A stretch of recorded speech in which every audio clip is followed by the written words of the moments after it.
নমস্কার বন্ধুরা, গোপলু কিচেনে আপনাদের সবাইকে স্বাগত। আজকে আমি বানাবো চিজ পরোটা। বাচ্চাদের টিফিনে দেওয়ার জন্য দারুণ একটি রেসিপি। এটি বাচ্চারা খেতে খুবই পছন্দ করবে। এছাড়াও সকালের জলখাবারে কিংবা সন্ধ্যের টিফিনেও খাওয়া যেতে পারে। চলুন দেখে নিই রেসিপিটা।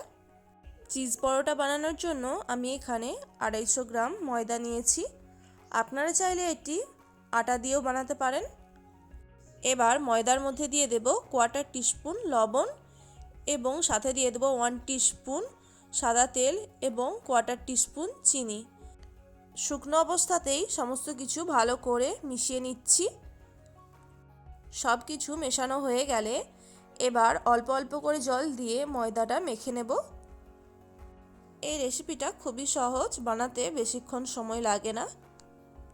লুচি বা যে কোনো পরোটা বানানোর জন্য ঠিক যেই রকম ডো তৈরি করি সেই রকমই বানিয়ে নেব। দেখুন ডোটা ঠিক এইরকম হয়েছে। এবার ওপর থেকে একটু তেল বুলিয়ে ডোটা ঢাকা দিয়ে রেখে দেব 10 মিনিটের জন্য। অপর দিকে একটা মিডিয়াম সাইজের পেঁয়াজ নিয়েছি। পেঁয়াজটা আমি একদম মিহি করে কুচিয়ে নেব। একদম মিহি করে কুচিয়ে নিতে হবে যাতে পরোটাটা বেলার সময় অসুবিধে না হয়। সাথে কয়েকটা কাঁচা লঙ্কাও কুচিয়ে নেব। ঝালের পরিমাণটা যেরকম খেতে পারবেন সেই হিসেবেই দেবেন। আর আমি কিছুটা ধনেপাতাও কুচিয়ে নেব। সব কিছু একদম মিহি করে কুচিয়ে নিতে হবে। 10 মিনিট পর ঢাকাটা খুলে নিয়ে ডোটা আরেকবার হাত দিয়ে মাখিয়ে নেব। এরপর পরোটা বানানোর জন্য গোল গোল করে লেচি কেটে নেব। নর্মাল পরোটার থেকে একটু বড় করে লেচি কাটলে ভালো হয়। 250 গ্রাম ময়দা থেকে আমার 5টা পরোটা তৈরি হবে। দেখুন 5টা লেচি হয়েছে। এবার আমি পরোটাগুলো বেলে নেব, যার জন্য অল্প করে একটু ময়দা মাখিয়ে নিচ্ছি লেচিগুলির মধ্যে। তবে আপনারা চাইলে এখানে তেল দিয়েও পরোটাটা বেলে নিতে পারেন। প্রথমে আমি এটিকে রুটির মতো পাতলা করে বেলে নেব। দেখুন ঠিক এই রকম পাতলা করে গোল করে বেলে নিয়েছি। এবার একটি ছুরি দিয়ে এক সাইডে লম্বা করে কেটে দেব। এরপর এটির ওপরে একটু বাটার ব্রাশ করে দিয়ে দেব। এরপর দিয়ে দেব ওপর থেকে একটু চাট মশলা,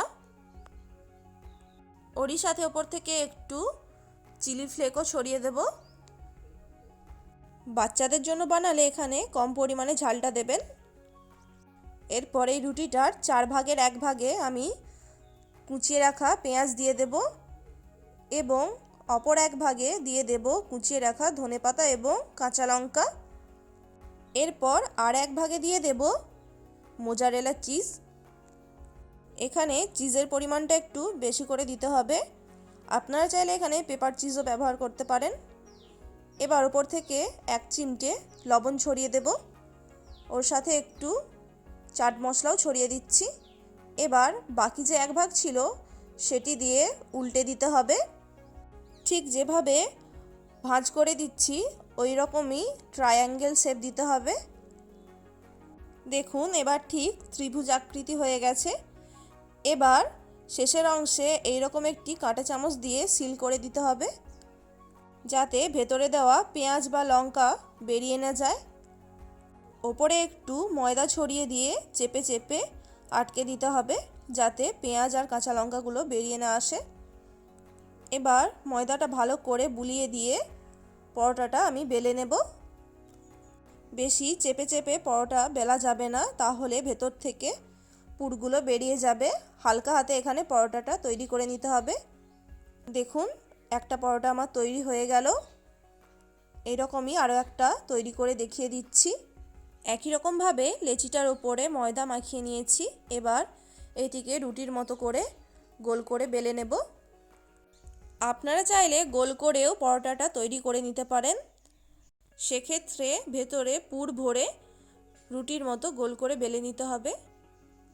এই পরোটাগুলো কিন্তু দারুণ টেস্টি হয় খেতে। যে কোনো তরকারি বা তরকারি ছাড়াও এটি খাওয়া যেতে পারে। বাচ্চাদের টিফিনে যদি এইরকম পরোটা দেওয়া যায় বাচ্চারা খুবই পছন্দ করবে। দেখতেই পেলেন আগেরটার মতোই এক সাইডে পেঁয়াজ কুচি এবং অপর দিকে কাঁচা লঙ্কা এবং ধনেপাতা কুচি ছড়িয়ে দিয়েছি। এবার বেশি পরিমাণে একটু চিজ দিয়ে দিতে হবে। ওপর থেকে 1 চিমটে লবণ এবং চাট মশলা ছড়িয়ে দেব। এবার পরোটা ভাঁজ করে দেব।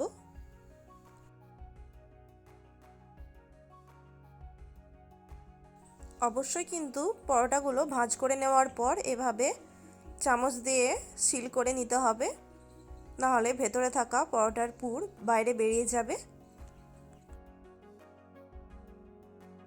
পরোটাগুলিকে কিন্তু হালকা হাতে বেলে নিতে হবে, বেশি চাপ দিয়ে বেললে চলবে না।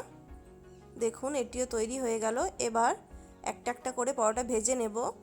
গ্যাসের ওভেনে একটি তাওয়া বসিয়ে দিয়েছি। এবার তাওয়াটা গরম হয়ে গেলে ওপর থেকে একটু বাটার ব্রাশ করে দেব।